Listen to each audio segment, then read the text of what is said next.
एक राष्ट्र एक चुनाव, क्या हाँ। ये सही होगा इंडिया के लिए इस वक्त? जो वर्तमान जो संवैधानिक व्यवस्था है, उस संवैधानिक व्यवस्था में तो संभव नहीं है।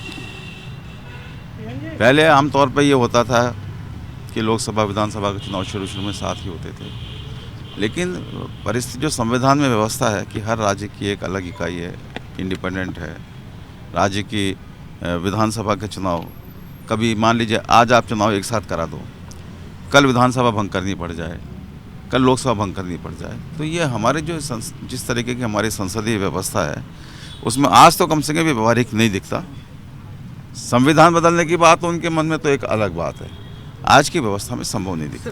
छत्तीसगढ़, मध्य प्रदेश और ये तेलंगाना के चुनाव, राजस्थान भी थोड़ा डर है, तो क्या उसके कारण? नहीं, डरे वो तो भारतीय जनता पार्टी, केंद्र सरकार पूरी तरीके से डरी हुई है, तो इसलिए वो जो कुछ भी कर रहे हैं वो कहीं ना कहीं उनके मन में किसी प्रकार की असुरक्षा है चुनावों को लेकर, तो इसलिए वो ये सारी बातें कर रहे हैं।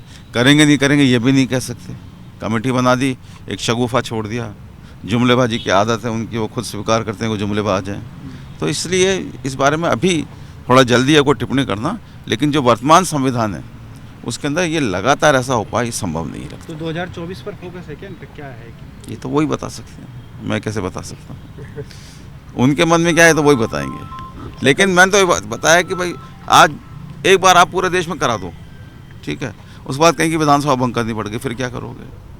फिर क्या बचे हुए टाइम के लिए चुनाव करवाओगे?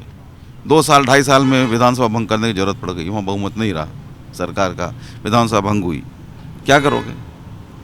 ये तो संभव नहीं है कि आप 2-2.5 साल के लिए चुनाव कराओ और फिर वापस एक वन नेशन वन इलेक्शन में जाओ। तो इस संवैधानिक व्यवस्था ऐसी है, इसमें अभी वर्तमान में जो भी व्यवस्था है उसमें संभव नज़र नहीं आता।